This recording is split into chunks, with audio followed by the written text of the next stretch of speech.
अपने गोविंद पादाचार्य श्री सद्गुरु को प्रणाम करते समय भगवान आदि शंकराचार्य जी कहते हैं कि मैं उस गोविंद को प्रणाम करता हूं जो परमानंदम, जो परम आनंद को प्रदान करने वाला हो सकता है और जो परम आनंद में निवास करता है। जो व्यक्ति जहां नहीं गया वहां को आपको कैसे बता सकेगा।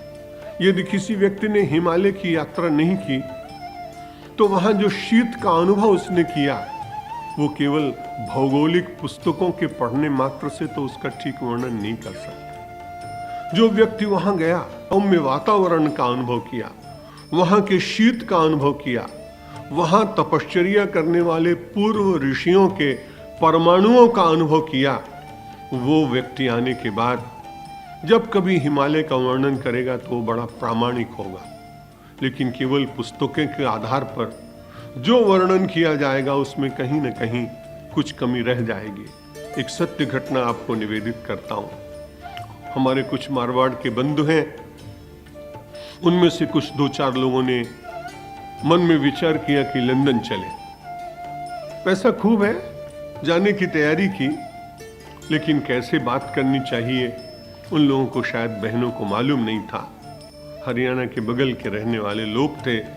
जब एम्बेसी में पहुंचे तो वहां की अंग्रेज अधिकारिणी ने एक बहन से पूछा कि आप लंदन क्यों जाना चाहती। तो उन्होंने कहा मने बेरो कोई नहीं, मारा मिनिक ने पूछ ले। उन्होंने कहा कि मुझे मालूम नहीं है, आप मेरे पति को पूछ लीजिए। और सभी बहनों ने यही उत्तर दिया। परिणाम ये हुआ कि उन सबको वीसा रिजेक्ट हो गया। तैयारी करके आए थे गांव से, छोटे गांव के लोग थे। ट्रेवल एजेंट ने कहा कि भाई अब क्या करेंगे, वीसा तो मिलेगा नहीं, लेकिन मैं तुमको सिंगापुर भेजने की व्यवस्था कर सकता हूं। वो सब सिंगापुर चले गए, 10-12 दिन रहे। उन्होंने पूछा कि हम तो लोगों से कह के आए कि हम इंग्लैंड जा रहे हैं। उन्होंने कहा चिंता मत करो, मैं तुमको इतना अच्छा सिखा दूंगा, जो जो वहां की बढ़िया वस्तुएं हैं वो सब याद करा दूंगा कि तुम्हें पार्लियामेंट हाउस वेस्टमिनिस्टर कैसे देखा, कोहनूर हीरा कैसे देखा। और उसने 2 दिन बाकायदे कोचिंग की और उन लोगों को सब बता दिया कि इंग्लैंड में क्या क्या होता है। लेकिन जो व्यक्ति कभी इंग्लैंड गया था, जब ये लोग सैमसोनाइट की बहुत अच्छी अटैची लेकर अपने गांव में पहुंच गए, लोगों ने सोचा बड़ा अच्छा हुआ भाई इंग्लैंड घूम के आए। वो बात करते रहे, चूंकि केवल पुस्तकों के आधार पर या अपने ट्रेवल एजेंट की कोचिंग के द्वारा जो कुछ याद किया था उसमें कहीं कहीं गड़बड़ा गए।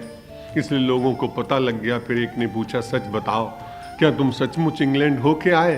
तब धीरे से बात निकली कि घटना ऐसी हुई और हम पहुंच नहीं सके, हम किसी दूसरे देश में चले गए और वहां से सब कुछ जान करके आए, इसलिए आपसे बात कर रहे थे। मुझे ऐसा लगता है कि धर्म के क्षेत्र में भी लगभग ऐसा ही हो रहा है कि जहां लोग पहुंचे नहीं हैं वहां की चर्चा कर रहे हैं और जहां पहुंचे हैं उसको छिपाने का प्रयत्न हो रहा है। और इसीलिए आध्यात्मिक उन्नति की दृष्टि से जो होना चाहिए कार्यक्रमों के द्वारा, कार्यक्रम बहुत हो रहे हैं, लेकिन उस कार्यक्रम की जो फलश्रुति होनी चाहिए संभवतः वैसी नहीं हो पा रही, क्योंकि उस परमानंद को प्राप्त करने का जो अधिकार और उससे पूर्व की स्थिति जो साधक की होनी चाहिए उसे प्राप्त करने में समाज कहीं अग्रशील दिखाई नहीं पड़ता, गतिवान नहीं दिखाई पड़ता। ऐसा समय समय पर होता है, वो काल का भी प्रभाव हो सकता है, परमेश्वर की भी इच्छा हो सकती है। उसकी न चर्चा करते हुए गोविंद पाद जो भगवान आदि शंकराचार्य के गुरु हैं उनके लिए कहते हैं गोविंदम परमानंदम सद्गुरु।